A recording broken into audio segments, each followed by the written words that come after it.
کبھی سوچا نہیں تھا کہ مجھے گیٹ نمبر 4 والے اٹھا کر لے جائیں گے۔ راولپنڈی اڈیالہ جیل کے باہر شیخ رشید کی گفتگو۔ کہا، میری گزارش ان لوگوں سے ہے جن کے ساتھ میرا جنم کا رشتہ تھا۔ میری army chief general Asim Munir سے اپیل ہے کہ عام معافی کا اعلان کیا جائے۔ شہباز شریف نے ملک کی معیشت کو تباہ کر دیا ہے۔ حکومت کی کارکردگی خاک ہو چکی ہے۔ شہباز شریف کے پاس کچھ نہیں ہے اور نہ ہی کوئی ان کی سنتا ہے۔ شیخ رشید نے مزید کہا کہ نواز شریف کسی ایکسٹینشن نہیں دے گا۔ شہباز شریف لیٹ ہو چکا ہے۔ حکومت اپنا سامان باندھ رہی ہے۔ 31 اگست کا دن بہت اہم ہے۔ اگست اور ستمبر بہت بھاری ہے۔ ستمبر 20 تک نئی حکومت آ سکتی ہے۔ ٹیکنوکریٹ حکومت کے لیے انٹرویو شروع ہو چکے ہیں۔ جو کچھ ہونے جا رہا ہے وہ بہت برا ہونے جا رہا ہے۔ انہوں نے کہا کہ ہم نے بشرا بی بی اور بانیہ پی ٹی آئی کے خلاف کوئی بیان نہیں دیا۔ میرا ایک بندے سے تعلق ہے، پوری جماعت سے کوئی واسطہ نہیں۔ لیڈر اور ورکرز کو الگ الگ کیا جائے۔ لوگوں کے ساتھ زیادتی ہو رہی ہے۔ پولیس نے 10 لاکھ روپے لے کر 9 مئی کے مقدمات میں نام ڈالے۔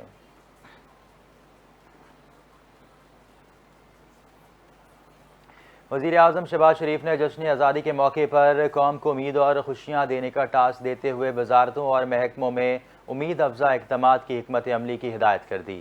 وزارت خزانہ نے وزیر اعظم شہباز شریف کی ہدایت پر مہنگائی میں کمی اور معاشی استحکام کے لیے نئی حکمت عملی تیار کر لی، جس میں معاشی پلان کے تحت معاشی شرح نمو میں اضافہ، مہنگائی اور مالیاتی خسارہ کم کیا جائے گا۔ ذرائع نے بتایا کہ معیشت کی پائیدار ترقی کے لیے برطانوی معیشت دان کی نگرانی میں 5 سالہ پلان تیار کر لیا گیا، جو 14 اگست کو جاری کیے جانے کا امکان ہے۔ منصوبے کا افتتاح وزیر اعظم شہباز شریف کریں گے۔ مجوزہ معاشی ایجنڈے اور روڈ میپ میں 5 سالہ منصوبہ پیش کیا جائے گا۔ پلان کو اسٹیفن ڈرکن منصوبے کا نام دیا گیا ہے۔ وزارت خزانہ کے حکام نے بتایا کہ سال 2028 تک سالانہ 6% معاشی ترقی کا ہدف تجویز کیا گیا ہے، جبکہ اصلاحات سے برآمدات سال 2028 تک $60 ارب تک لے جانے کی تجویز اور نجی سرمایہ کاری کا فروغ اور برآمدات میں اضافہ ترجیحی بنیادوں پر کیا جائے گا۔ اصلاحات پر کامیاب عمل درآمد سے سالانہ روزگار کے 10 لاکھ مواقع پیدا ہونے کا تخمینہ لگایا گیا۔ مجوزہ پلان میں توانائی اور کاروباری لاگت میں کمی کی تجویز بھی شامل ہے۔ پلان میں چین سے ٹیکنالوجی کی پاکستان منتقلی کی تجویز دی گئی ہے، جبکہ دوست ملک کے ساتھ جوائنٹ وینچر کے ذریعے برآمدات کو فروغ دینے کی سفارش بھی شامل ہے۔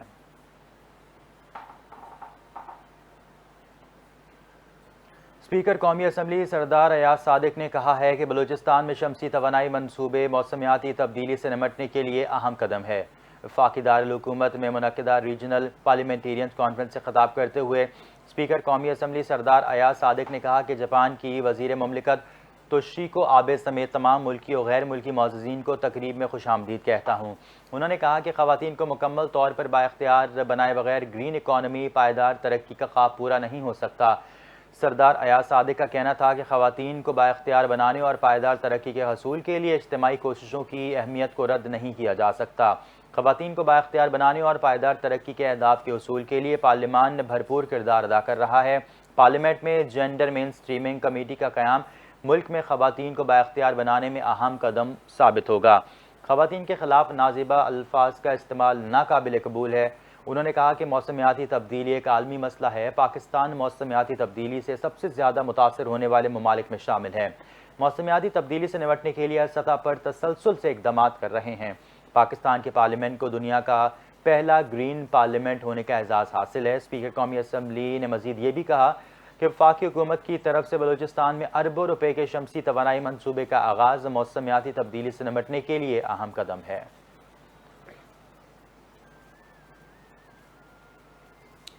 آگے بڑھیں گے۔ براڈ پیک کی مہم جوئی کے دوران K2 پر زخمی ہونے والے پاکستانی کوہ پیما مراد ستپارہ جاں بحق ہو گئے۔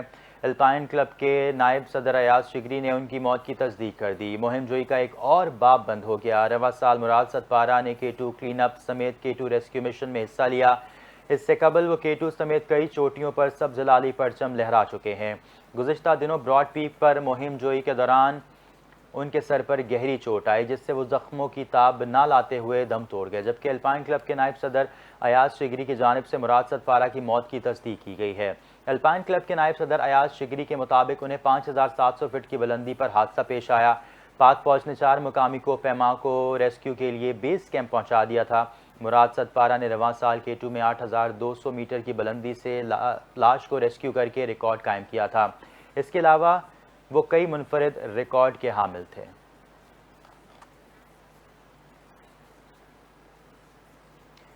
اور ابھی آپ کو بتائیں کوئٹہ میں ایف سی چیک پوسٹ اور پولیس اسٹیشن پر دستی بم کے حملوں میں متعدد اہلکار زخمی ہو گئے۔ پولیس کے مطابق واقعہ سریاب کے علاقے میں نامعلوم افراد ایف سی چیک پوسٹ کے قریب دستی بم پھینک کر فرار ہو گئے۔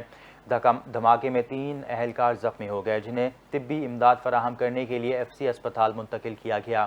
اسپتال انتظامیہ کے مطابق زخمی اہلکاروں کو چھرے لگنے سے جسم کے مختلف حصوں میں زخم آئے، تاہم حالت خطرے سے باہر ہے۔ دوسری جانب گزشتہ رات گوال منڈی تھانے پر نامعلوم شخص نے دستی بم پھینکا جو تھانے کے اندر مین گیٹ کے قریب گر کر زوردار دھماکے سے پھٹ گیا۔ دھماکے کے نتیجے میں مین گیٹ پر موجود کانسٹیبل سمیت 2 افراد زخمی ہو گئے۔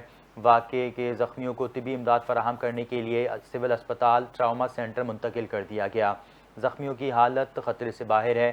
طبی امداد فراہم کرنے کے بعد دونوں زخمیوں کو ڈسچارج کر دیا گیا۔ پولیس کے مطابق دھماکے سے تھانے میں موجود موٹر سائیکلوں اور گاڑیوں کو بھی جزوی نقصان پہنچا ہے۔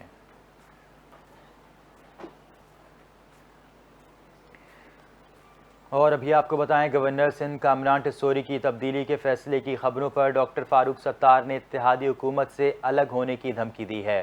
ایم کیو ایم کے مرکزی رہنما ڈاکٹر فاروق ستار نے گورنر سندھ کامران ٹیسوری کی تبدیلی سے متعلق بڑا بیان دے دیا۔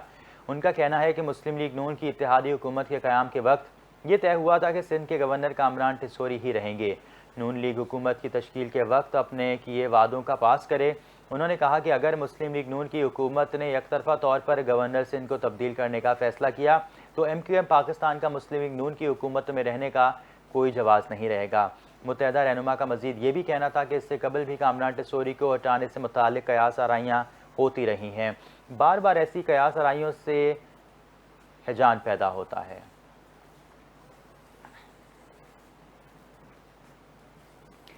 امیر جماعت اسلامی پاکستان حافظ نعیم الرحمان کا کہنا ہے کہ جماعت اسلامی کی حق دو عوام تحریک کا مطلب عوامی حکمرانی ہے۔ ماؤں بہنوں اور بیٹیوں کے حقوق کا تحفظ کیا جائے۔ جہالت کو لوگ اپنی تقدیر سمجھتے ہیں۔ کہا کہ ہماری تحریک میں روز بروز تیزی آتی رہے گی۔ مزید تفصیلات لاہور کی اس رپورٹ میں۔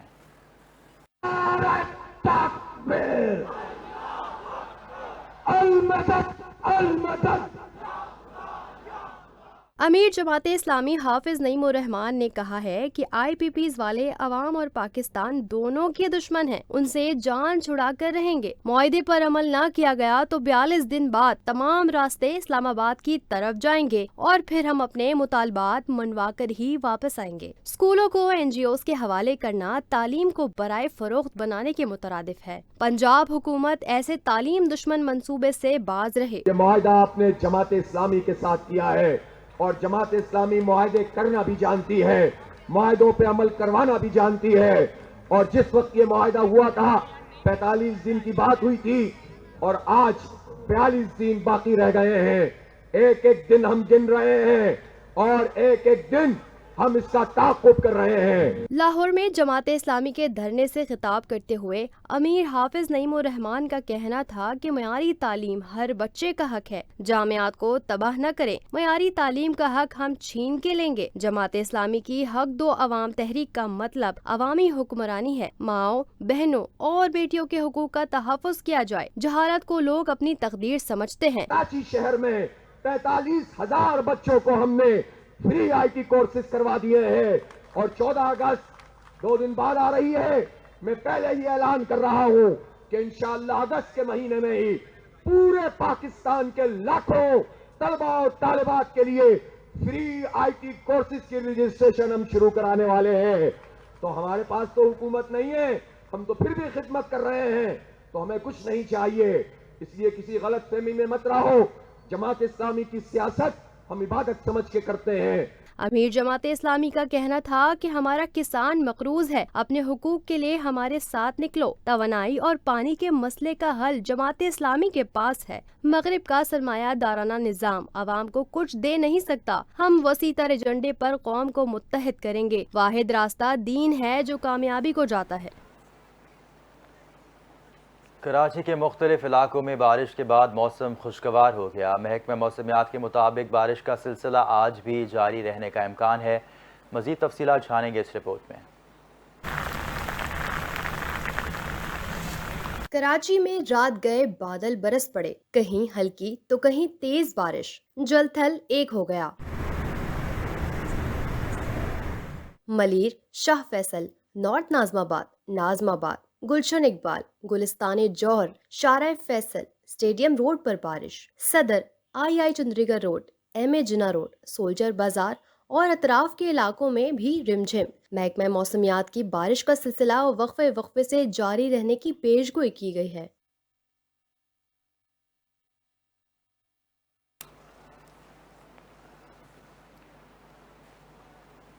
ملک بھر میں جشن آزادی کی تیاریاں عروج پر ہیں۔ سبز لالی پرچموں کی بہار۔ ملک بھر میں یوم آزادی کی مناسبت سے تیاریاں بھرپور انداز میں جاری ہیں۔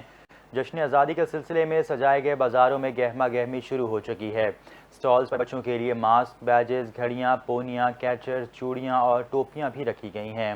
کوئی بازاروں میں گھروں کو سجانے کے لیے قومی پرچم کی خریداری کر رہا ہے تو کوئی چھوٹی جھنڈیاں اور بیجز خریدنے میں مصروف ہے۔ کچھ لوگ خواتین اور بچوں کے لیے سبز لالی رنگ کی چوڑیاں خرید رہے ہیں۔ دکانداروں کا کہنا ہے کہ اس بار گزشتہ برس کی نسبت چیزوں کی قیمتیں بہت زیادہ ہیں۔ شہری کہتے ہیں بچوں کی فرمائش پر خریداری کا سلسلہ جاری ہے۔ ہر شخص وطن سے محبت کا اظہار اپنے ہی انداز میں کر رہا ہے۔ کسی کو گاڑی کے لیے جھنڈا چاہیے تو کوئی موٹر سائیکل پر جھنڈی لگوا رہا ہے۔ وزیر اعلیٰ پنجاب مریم نواز شریف کی ہدایت پر پنجاب کی تاریخ میں پہلی مرتبہ منفرد یوم آزادی پلانٹ فار پاکستان آزادی فلوٹ نیا ملی نغمہ منایا جائے گا۔ راولپنڈی سے لاہور تک آزادی فلوٹ 13 اگست کی رات مینار پاکستان پہنچے گا۔ آزادی فلوٹ پر چاروں صوبوں کی ثقافتی نمائندگی، آزاد کشمیر کی پارلیمنٹ اور گلگت بلتستان کی ایمبورک مسجد کا ماڈل دکھایا گیا ہے۔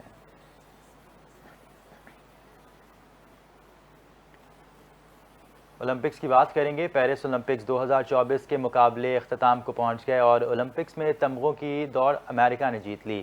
فرانسیسی دارالحکومت پیرس میں منعقدہ اولمپکس 2024 میں امریکہ 40 گولڈ میڈلز جیتنے کے بعد سر فہرست ہے، جبکہ امریکی ایتھلیٹس نے 42 سلور اور 42 برونز میڈلز بھی جیتے ہیں۔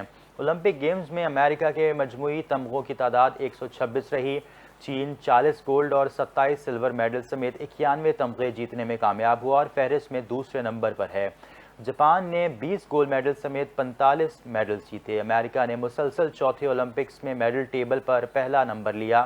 یاد رہے کہ پیرس اولمپکس 2024 میں پاکستان کے ایتھلیٹ ارشد ندیم نے پاکستان کو بھی 40 سال بعد گولڈ میڈل دلوایا ہے۔ ارشد ندیم نے اولمپک میں جیولن تھرو کے مقابلے میں گولڈ میڈل حاصل کرنے کے ساتھ ساتھ اولمپکس کا 116 سالہ ریکارڈ بھی توڑا ہے۔ اسی سے متعلق آپ کو یہ بھی بتائیں کہ پیرس اولمپکس کے جیولن تھرو کے مقابلے میں پاکستان کا نام روشن کرنے والے قومی ہیرو ارشد ندیم کا کہنا ہے کہ قوم کا پیار دیکھ کر مجھے تو خوشی کے مارے نیند ہی نہیں آ رہی۔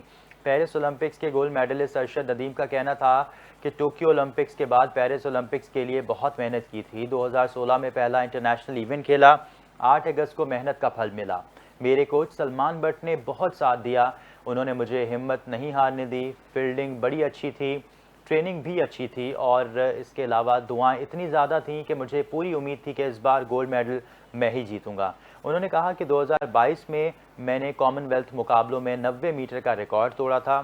میری ہر بار کوشش ہوتی ہے کہ بہتر سے بہتر کروں۔ پہلی تھرو میں جب رنر اپ تھرو خراب ہوا تو فاؤل کر دیا تاکہ انجری نہ ہو، اور پھر اگلی تھرو میں محنت کی اور اللہ تعالیٰ کے فضل سے ریکارڈ تھرو ہوئی۔ انہوں نے اپنی بات جاری رکھتے ہوئے کہا کہ جب دوسری تھرو کی 92 کی تو اسی وقت 90% یقین ہو گیا تھا کہ گولڈ میرا ہی ہوگا، لیکن اس مقابلے میں ورلڈ چیمپئن شریک تھے، اس لیے آخری دم تک محنت جاری رکھی اور محنت کا صلہ بھی ملا۔ ارشد ندیم کا کہنا تھا کہ گھٹنے سرجری کے بعد 2 مرتبہ انجری ہوئی، لیکن میرے کوچ اور فزیو تھراپسٹ نے بہت محنت کی۔ اس پر دونوں کا بہت شکریہ ادا کرتا ہوں، پوری قوم کا بھی شکریہ ادا کرتا ہوں کہ انہوں نے مجھے اتنا پیار اور محنت دی۔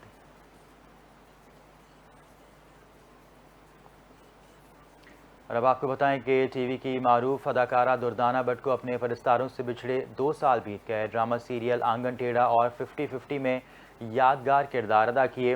سن 80 کی دہائی میں پی ٹی وی پر چلنے والے ڈرامہ سیریل 50-50 ڈرامہ آنگن ٹیڑھا اور تنہائیاں میں منفرد اداکاری پر دردانہ بٹ کو خوب پذیرائی ملی۔ سونا چاندی، نوکر کے آگے چاکر، وادی پرخار، نادان نادیہ سمیت 37 ڈراموں میں اداکاری کے جوہر دکھائے۔ دردانہ بٹ کو بہترین اداکاری پر پی ٹی وی ایوارڈ، تمغہ امتیاز اور لکس ایوارڈ سے نوازا کیا۔ دردانہ بٹ 12 اگست 2021 کو کراچی میں انتقال کر گئی تھی۔